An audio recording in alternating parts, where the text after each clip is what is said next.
우리의 인생은 영혼의 활동에 의해 결정됩니다. 그러나 영혼은 무의식적으로 작용해 우리가 잘 알지 못합니다.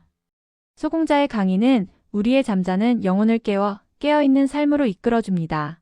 이렇게 이 강의는 많은 사람들의 영혼을 깨워줄 것입니다. 여러분의 좋아요와 구독 그리고 공유는 우리의 더 많은 이웃들이 생명의 삶, 영혼의 삶으로 깨어나는데 크나큰 도움이 될 것입니다. 감사합니다. 백장이 전좌로 있던 위산영우에게 법을 전하자 제1좌로 있던 화림이 말했다. 제가 외람되지만 대중의 우두머리에 앉았는데 어찌하여 영우를 주지로 앉힙니까? 그러자 백장이 말했다.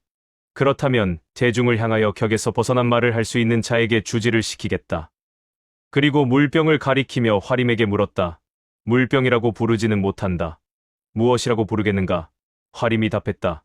말뚝이라 하지는 못할 것입니다. 백장이 인정하지 않고 영우에게 다시 물었다. 물병이라고 부르지는 못한다. 무엇이라 부르겠는가? 그러자 위산이 물병을 발로 걷어차 버렸다. 백장이 웃으면서 말했다. 제1좌가 도리어 촌놈에게 졌구나. 어느 날 백장에게 사마두타라는 사람이 찾아왔습니다. 그는 풍수지리에 능한 사람이었는데 백장에게 위산의 빼어남을 보고 저를 세워서 법석을 열면 1500대중은 거느릴 만하다고 말했습니다. 백장이 내가 가면 어떻겠느냐라고 묻자 대사는 관상을 보니 골상인데 위산은 육산이라 맞지 않습니다라고 대답했습니다. 그러자 백장이 그러면 우리 절에 위산에 맞는 주인이 없겠는가라고 물었습니다. 사마두타가 절에 있는 사람을 한 명씩 보자라고 했습니다. 먼저 제1좌로 있던 화림을 불렀습니다. 사마두타는 화림의 목소리와 걸음걸이를 지켜보고는 고개를 저었습니다. 그 다음엔 전좌로 있던 영우를 불렀습니다. 영우를 본 사마두타는 고개를 끄덕였습니다. 그날 밤 백장이 영우를 불러서 말했습니다. 내 가르침의 인연은 이곳에 있지만 위산의 경치가 수려하고 정기가 좋으니 너는 위산에 가서 새로운 법좌를 개척하도록 해라. 나의 종풍을 너에게 부촉하노라. 부디 후학들을 널리 제도하라. 이튿날 화림이 이 사실을 알고 백장에게 이 일을 제기했습니다. 바로 그때 백장이 화림의 항소를 판결하기 위해 문제를 제기했던 것이 이 이야기입니다. 백장이 물병을 하나 갖다 놓고 말했습니다.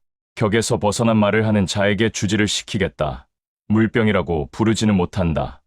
무엇이라고 부르겠는가? 대중들이 옳다고 여기고 살아가는 세계, 즉 미혹한 이들이 살아가는 세계를 벗어난 자로서 할 수 있는 말을 하라.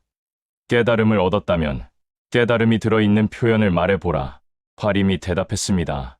말뚝이라 부르지는 못할 것입니다. 그러나 백장은 화림의 답을 깨달은 것으로 인정하지 않았습니다. 어디에 화림의 잘못이 있었을까요? 춘추 전국 시대의 성인 중에 한 사람이었던 공자가 있습니다.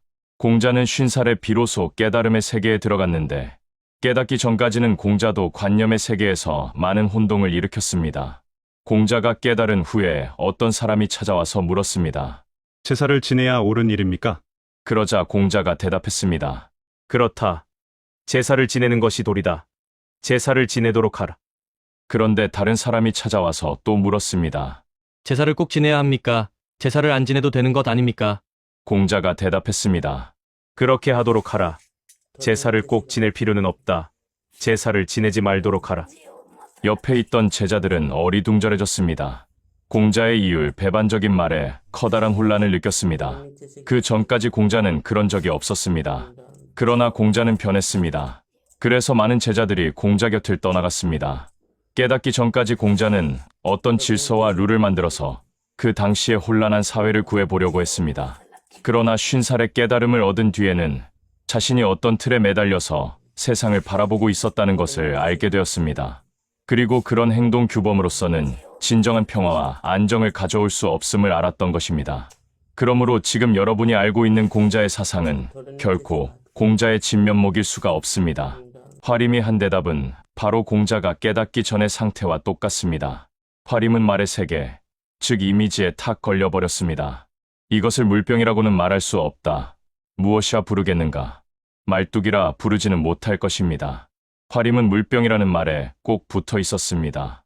물병이라는 관념에 빠져서 조금도 거기를 떠날 줄 몰랐습니다. 다만 이미지에 걸림이 없다는 표현을 의식적으로 했을 뿐입니다. 그래서 백장은 화림을 인가하지 않았습니다.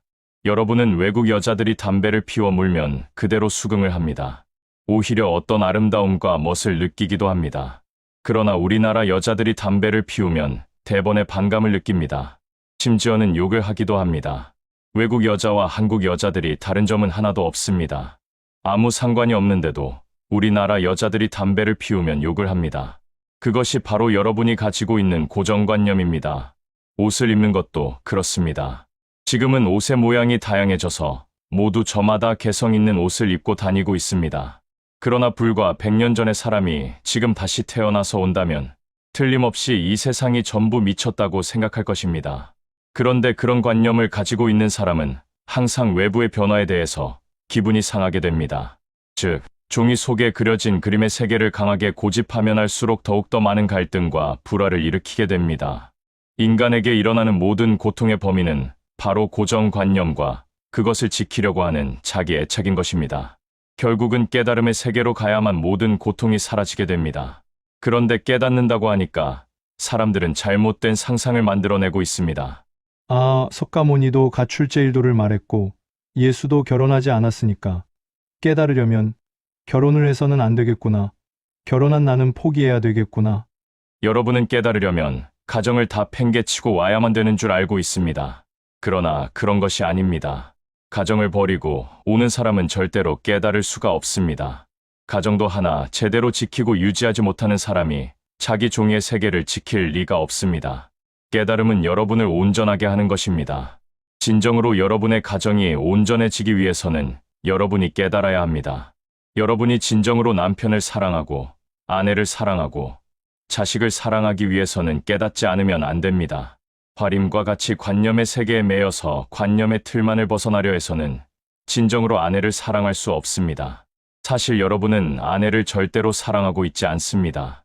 여러분은 아내를 사랑하는 것으로 생각하지만 사실은 손익계산서에 의해서 아내를 사랑하는 것입니다.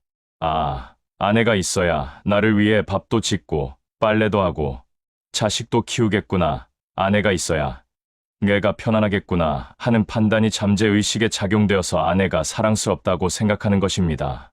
여러분이 진정 아내를 사랑한다면 아내가 보따리를 싸가지고 나는 당신이 싫어요 하면서 집을 나가도 아내를 순수하게 사랑해야 합니다. 그러나 여러분은 그런 아내를 사랑하지 않습니다. 틀림없이 원망하면서 저주할 것입니다. 설사 여러분이 겉으로 아내를 용서한다고 말해도 아내는 돌아오지 않을 것입니다. 그런 남편의 말에서는 아내를 끌어당기는 힘이 없기 때문입니다.